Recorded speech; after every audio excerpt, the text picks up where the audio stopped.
Good evening, ladies and gentlemen, boys and girls, and everyone from around the world, wherever you're watching this evening, and welcome back to what is a brand new season here on the Simsport Racing YouTube channel. Thank you for those of you who are stopping by. If you are new to the channel, make sure before we get stuck into things this evening that you like, subscribe, and share it around to all of your friends and family, and make sure they join in on the action as well. We are here in Spain. To be specific, we're here at Barcelona at the Circuit de Catalunya to bring open our 6th season here at Simsport Racing for the GT3 Championship. It's going to be 6 rounds this season, as they starting off this evening at the Circuit de Catalunya Barcelona. We'll be then moving on every fortnight to a different area of the globe, going on to the Nurburgring in 2 weeks' time, Hungaroring, Bathurst, Zolder, and then finishing at the iconic Spa-Francorchamps circuit on the 11th of July. My name is David Wressell, and I'm pleased to be joined this evening by my knight in shining armour, as he's had to drop in very last minute to cover an illness in the team, our very own Sideways Steve, Mr. Stephen Haley. Stephen, pleasure to have you around this evening. Of course, we'll cut to the chase in terms of the different format that we've got in the GT3 Championship this evening, but give us your initial thoughts ahead of the opening round tonight. Oh, I'm really looking forward to it. I think we've had a little bit of a gap since the last season, which was fantastic. And tonight we've got a few new names on the grid, and some returning old names also as well. So yeah, I'm really looking forward to this. This is a great circuit, so I'm expecting some fantastic racing tonight. Absolutely. And just to cut to that format change that I mentioned before, so there is a slight change to the way things are going to be working throughout this season. 20 minutes of qualifying, which should be coming underway in about 5 minutes' time. You should be able to see it on a screen now. 3 tyre sets allowed. That is the big thing for this season. So it is limited tyre sets, which is going to mean that strategy is key. The chaps will have had a 60-minute practice session, which will just be coming to a close over the next couple of minutes. And there'll be 1 mandatory pit stop that can be made at any point during the race. No tyre change necessary, and it is completely optional, but there will be a need to do some sort of refueling. So it does really put the cat amongst the pigeons in terms of strategy, and it really opens up that question, Stephen, doesn't it, of do you pit early if something happens and you get caught up in an incident, or do you try and run the car as long as possible and really try and extend that stint, as I'm sure we'll see a couple of people doing this evening? Yep, I think obviously with the minimal kind of tyre sets, it's going to be interesting to see how they run the rest of the practice session, and also what they're doing qualifying. For the race, you're going to have the guys who have the strategy nailed on, and they'll stick to that as best they possibly can. Obviously, like you say, if there is an accident, it all depends on how much time they're going to lose per lap with the damage that they've incurred. If it's minimal, then they'll just carry on and stick to the plan. If the car's crabbing all over the place and they're losing seconds a lap, then they'll have no choice but which to kind of pit and make the repairs, and then get on with it. Obviously, if they come out in clear air and they're able to kind of race hot lap, if you like, then it may put them in good stead for when the other cars pit in and get them back up further through the grid. Yeah, absolutely. Yeah. So what is certain to be a 90-minute race, which is going to be full of action, strategy, and chess moves alike, shall we say. I'm really looking forward to it this evening. There's approximately just over 30, in fact, nearly 40 cars in the server this evening. We're expecting roughly around 43 tonight. It's going to be a busy one this evening. Of course, in F1 terms, probably not the favoured track of many fans, but when it comes to these GT3 cars, it is a hot spot for action around this Catalunya circuit, of course. Just over 4 kilometres worth of track in the 𝗏𝗏 region, just outside of Barcelona in Spain. Fantastic track, of course, and very well renowned across these few years, running on the 2019-2020 layout. And can see a handful of times going in practice at the moment. Still nothing really kind of setting up. We'll obviously see those times when we get into the qualifying session in a couple of minutes' time. But Stephen, of course, Simon Crane, our champion from season 5 last year, he's back in this season. But like you said, there's a few new names. I know you keep your hands across many people in this community. Anyone taking your fancy in terms of putting out the challenge to him over this season? I'm looking down the list.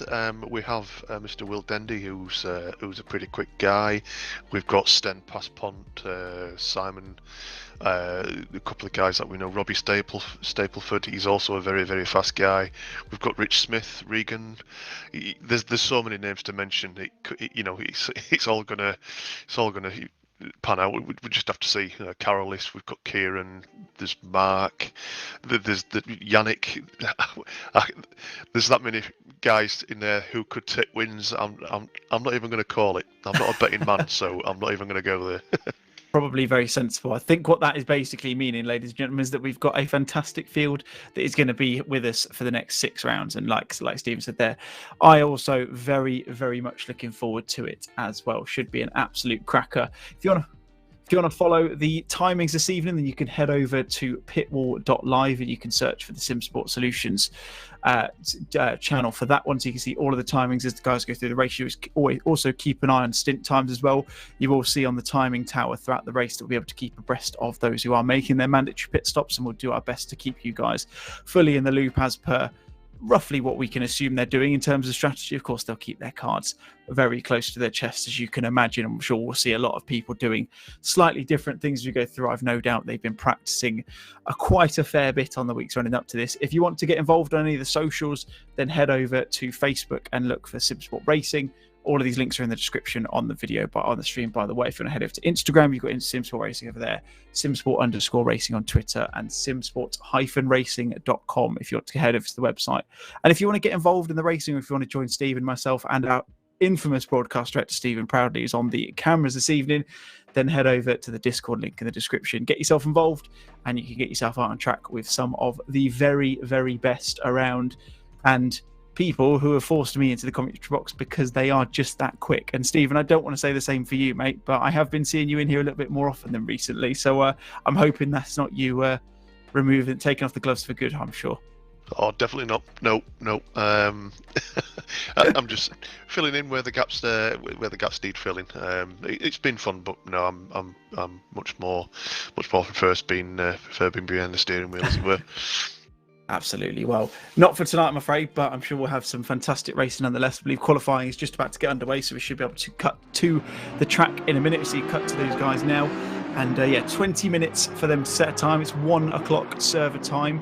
So it's going to be a nice warm track. You see the track temperature sitting at 28 degrees. It's a fast track at the moment. I'm fairly confident that will change as the time elapses through qualifying. But we can see, Stephen, quite a few cars getting out on track early. If you were in their position, would you be one of those people wanting to try and get a banker lap in early? Of course, we know that a 20-minute qualifying session, when you're looking on from the outside in, can feel like quite a while. But when you're in the car, as we're following alongside Paul Lindsay in the lovely 𝗦𝗓𝗏𝗏 number 8 liveried Aston Martin for the To The Stars team, it is one of those where 20 minutes when you're in the car can actually go by really, really quickly, can't it?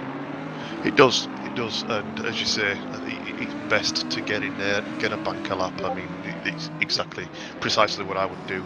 Get out there, get one quick banker lap in, and then see where you go. If you don't want to use all your tyres, then stick with it. But I think one of the strategies that I said that I would probably use in a race not so long ago would be to use one set of tyres for the whole of the qualifying session if you wanted to, and then right at the last minute is bob your race tyres on, just do one flying lap on that way you've got a set of tyres spare.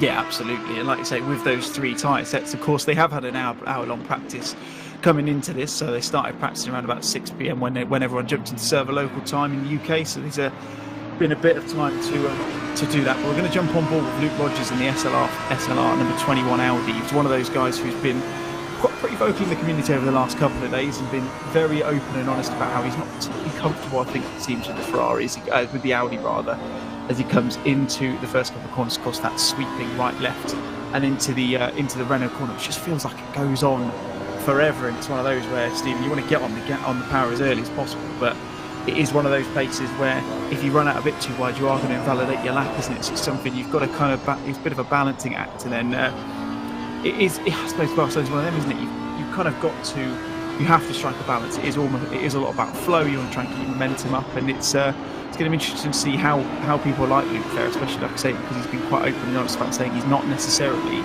absolutely. felt too comfortable in the Audi around here so far. Absolutely, yeah. That long flowing right-hander, it's a great corner. If you get it right, it's perfect. But obviously, it all depends on the entry and the exit of turn one. Because obviously it leads on directly into into that long right-hander. So you've got to get your line right there on there. But if your entry's not good, then you're going to be it's going to stuff the whole corner. Absolutely, yeah. You've gone through the first couple of sectors, coming towards the back end of the lap now, the much more tight, twisty and technical area. We'll hopefully see what Luke manages to put on the board in a minute. It doesn't seem to be too many times on just yet, so he's going to be one of the first few. I can see that 𝗦𝗔𝗔𝗦𝗔𝗏 and Paul Lindsay and Martin 𝗏𝗏𝗘𝗧 have put laps on the board at the moment, so we'll start to see that goes clattering over the curves to finish off the lap. Not necessarily what we've seen most people be doing, especially in these quite low GT3s. Carries a little bit of coasty. The Aston Martin in front of him kicking up a bit of dust going wide, puts in a 1:44.3, currently 1.2 seconds off current pole position man Luke Whitehead in the 408 Ferrari machine. 𝗦𝗔𝗔𝗦𝗏𝗧 only a tenth a bit off there as well. So there seems to be a bit of a gap, but of course, obviously we're seeing at the moment, there has only been 9 laps put on the board at the moment. Martin 𝗏𝗏𝗘𝗧, as you can see there, running alongside him in the number 666 Positive Perception Simsport liveried Audi, which is looking beautiful this evening. Mark Raddenbury from Positive Perception doing a fantastic job on that car. And we're seeing the laps come in, but bit of a gap at the top, but I'm sure that will start to close down over the next 15 minutes. Still plenty of time to get laps, and you can see some people still in the pits as it stands. Regan Mitchell, one of those, is out on a lap at the moment in the number 69 Silver Lamborghini machine. Going to put a time on the board. We'll see what it's going to be, and that's going to be a 1:45.0, so it's 1.9 off. But again, Stephen, I'm sure we'll see those times will start to tumble over the next few minutes or so. Absolutely. Mr. Whitehead is a new name that I don't recognise there at the top, but obviously we've got Yannick there. I said that he would be one that would be kind of towards the top. He's there, 1/10 just behind him. So, it's the times are coming in, and I'm sure they'll come down. Give them the second run, maybe with fresher tyres, and they'll all come down. Absolutely, yeah. You'll start to see the times will definitely get closer as time goes on. We know the GT3 series in Simsport Racing, very, very competitive. Adam 𝗖𝗢𝗍𝗓 on board with them all, riding alongside at the moment, was 5/10 up until he caught that bit of traffic coming into the final sector of the lap, coming into that tight chicane. They all caught another one, so two Porsche and an Aston Martin, almost having to split them there. And it's one of those, of course, Stephen, we've got 40 odd cars at the moment, 41 cars in the server at the moment. Of course, not everyone out on track right at this moment in time, but it's going to be quite difficult. Although this track at Catalunya is not exactly the shortest on the calendar, it still seems to be proving fairly difficult so far, as we've got a fairly hefty amount of cars out on track for them to find that space they really need, isn't it? Yep, it's difficult to find space, but obviously with regards to the space, we've got Dave Edges improving on his time, so he should bump him up a little bit. As the drivers, they've all been made aware. Obviously, if you're not on a fast lap, then please just make sure you're not in the way of somebody coming up behind you who is on a fast lap. But at the same time, the fast guys and people who are also on their fast laps, they can't be bullied out of the way. We've got Luke Whitehead, who else is on a better lap for himself as well. Yeah, absolutely. Like you said, Luke Whitehead, a new name to the Simsport community, but certainly making his statement known early doors. Goes past one of the Pulse Simsport machine cars there, and going into the final sector, 3/10 up, as you said there, Stevens. He's still got some time in hand, it seems. He's certainly looking confident in that 408 H3 Racing Ferraris, and although, as I say that, hopefully that 3/10 is going to come in handy, and hopefully he's held on to it. I haven't heard any difference, otherwise sliding through the last couple of corners there into that final chicane. Imagine he might have lost a half a tenth or so there. 4/10 up, I'm hearing, so he's going to be getting himself back up to the top of the timing charts ahead of 𝗏𝗏𝗘𝗏𝗏𝗏, who, Stephen, of course, you mentioned in the 𝗏𝗏𝗘𝗏𝗏 McLaren, so certainly one to look out for. But Luke he's really putting the marker down early doors here, isn't he? He's, like you say, new to the community, but he's clearly a seasoned racer, improving that at the moment with the times he's putting on board. Absolutely, looking at them times, they're very close, the top two there. Yes, so the sector times, they're also quite close. So we've got Robbie now on another fast lap, who's 3/10 up at the moment as well. So expect the lead to change again. Absolutely, yeah. Trading times at the moment. Of course, Robbie Stapleford in the number 81 𝗏𝗏𝗘𝗏𝗏 Simsport machine. He's been drafted into the 𝗏𝗏𝗘𝗏𝗏 team for this season. A beautiful looking car, has to be said. one of the prettier ones on the grid in my personal opinion, but there's some fantastic liveries out there at the moment. The members from the Simsport community are allowed to run their custom liveries. Those who are not currently members will run any in-game kind of custom ones if they need to, but that is a beautiful car. Coming into the final sector now, goes a little bit wide coming out the corner, but that should be okay. Looks like he's just going to be within track limits. Fairly lenient around this Catalunya circuit, as long as you're not going all four wheels off that past that white line, then you should be okay. So he's making the most of his most of the width of the track there. He's got a car ahead of him. Hopefully he won't do too much damage in terms of his outright lap time. We'll see what the time's going to be as he comes round the final corner. He's lost everything that he's gained, so it'll be interesting to see whether he does improve at all. He does. 0.02 of a second back from 𝗬𝗏𝗏𝗧𝗏. So Luke currently in the pits, still sitting pretty top of the timing charts, and half a second back to 𝗬𝗏𝗏𝗧𝗏 in third. But you can see there, Steve, I'm looking at the mid-pack, sort of down from, well, pretty much down from 𝗬𝗏𝗏𝗧𝗏 down to 𝗪𝗏𝗏𝗧𝗏, 1.3 seconds. It's looking like it could be an interesting midfield battle throughout this evening's race. Absolutely, yeah, I agree. If we're looking down the table, there's also some big names that haven't even put a time in yet. So let's expect that they'll also be bumping up into the top 10 spots. Yeah, absolutely. And of course, track now status showing as optimum in the top right corner. You can see all of the weather and forecast details up there, still sitting at 28 degrees, but you can see now some of the bigger names coming out. 𝗪𝗡𝗘 in the SSR Racing, 43 Aston Martin, one of the very popular cars this season, along with the Ferrari and the Audi as well. We are seeing a smatter of other manufacturers as well, which is good to see. It's not necessarily everyone going for the same thing and making it almost a spec series to an extent, but Chris is one of those. Obviously, we know how quick he is from the seasons he's raced with SSR before, so he'll be looking to get off on the right foot. And you can see a little bit further down the timing charts, currently still not set a time, but Simon Crane in the number 95 Aston Martin, of course, we mentioned him, season 5 champion.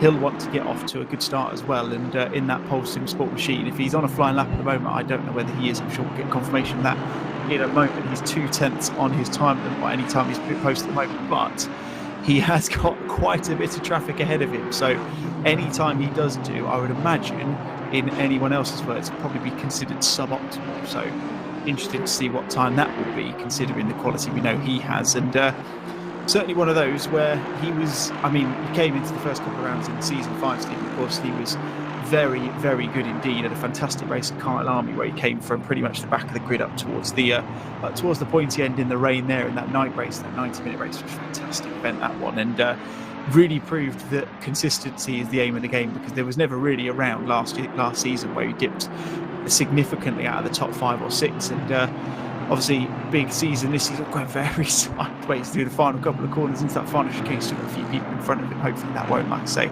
impact that too much, but very important, of course, in any season to get off on the right foot. So it's going to be all eyes on him for the race, isn't it?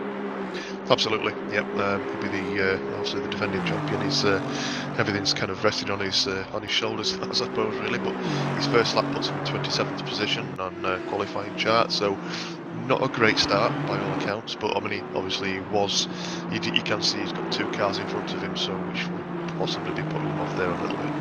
Yeah, absolutely. Miles Dixon, one of the guys in front of him, he is also in the Pole Simsport car.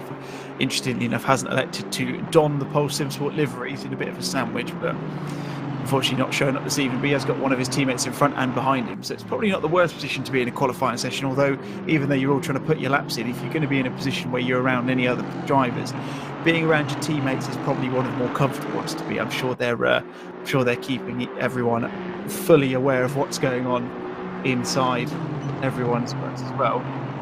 Simon Crane currently 0.4 up on that time, so that's going to put him a little bit further up the charts. Probably puts him around Miles Dixon at the moment, to be fair, up in 26th, but I'm sure there's still plenty of time to gain. We saw him going sideways towards the back end of the lap as well. Good evening to, I'll come back to that in a second, 𝗪𝗏𝗏𝗧𝗏 at the moment, Johnson Seville, another one of the Pole Simsport machines, plenty of them being represented in the series this evening. Half a second up at the moment, so that would put him just around about 𝗪𝗏𝗏𝗧𝗏 and Regan Mitchell, just on the outer reaches of the top 10. If he can keep it clean through there, not one of those who has elected to go for the slide through the Europe car corner into the RACC chicane, comes out of there into New Holland, final corner, flat out by now, taking that as flat as you can, nice and wide out onto the exit of the corner. currently sitting in 14th. What's time going to do is going to put him up into 7th place, 1:43.6. Still currently, though, 8.5 tenths off of Luke Whitehead, currently sitting pretty even. Simon Crane only still getting himself up to 23rd. That time from Luke Whitehead at the moment, Stephen, looking pretty good. It is. It's looking very nice indeed. Can anybody beat him? This is the question. We've got 𝗪𝗫𝗔𝗦𝗓𝗏, who's just popped up into 4th, which is nice. One of the Simsport Racing guys, and obviously Adam, he's there in 8th. We've got Seville in 7th, 𝗏𝗔𝗡𝗧 in 6th, and Jeffrey's in 5th. So it could all change.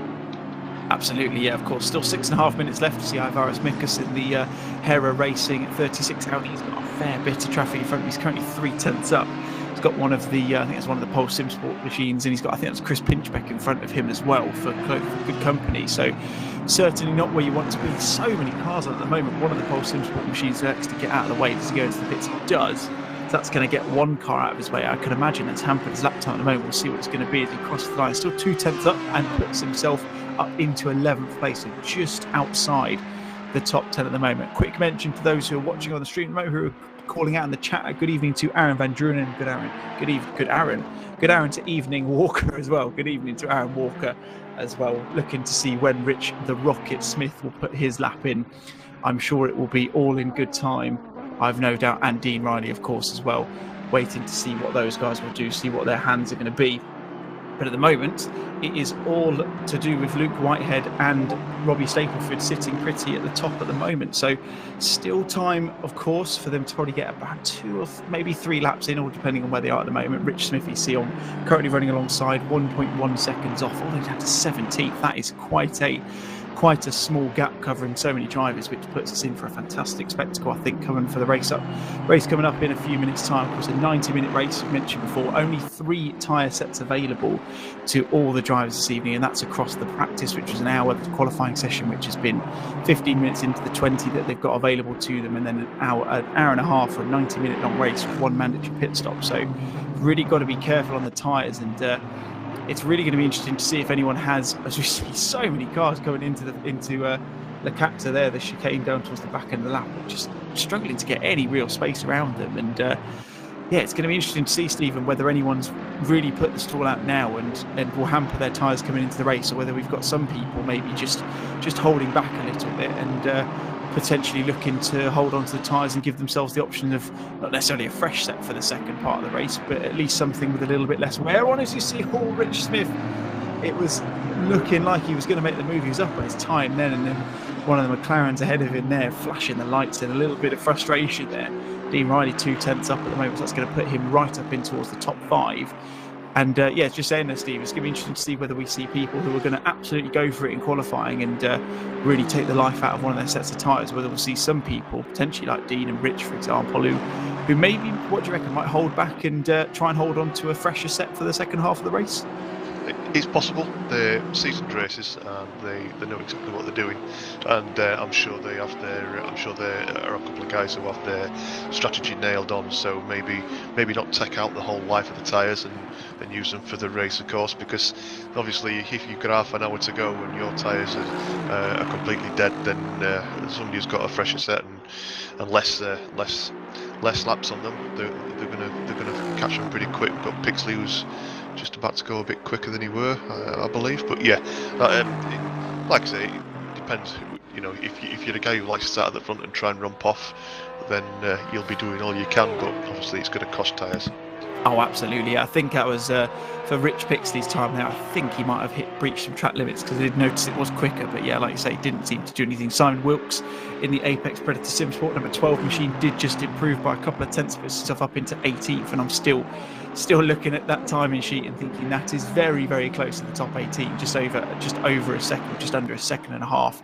In fact, a second and a half split in the top 20 is very, very impressive indeed. 𝗬𝗏𝗏𝗏 coming through the final couple of corners into the final sector. He's 4 tenths up at the moment. He does need to gather a little bit more time if he wants to beat that lap of Luke Whitehead, who interestingly is still in the pit. So he's going to have to either come out very, very quickly to get around to get one final lap on the board, or he's going to be set and ready for the race, and you have to just wait to see if anyone does manage to get past his time. 𝗬𝗏𝗏𝗏𝗏 coming through the final corner in New Holland, foot through the floor.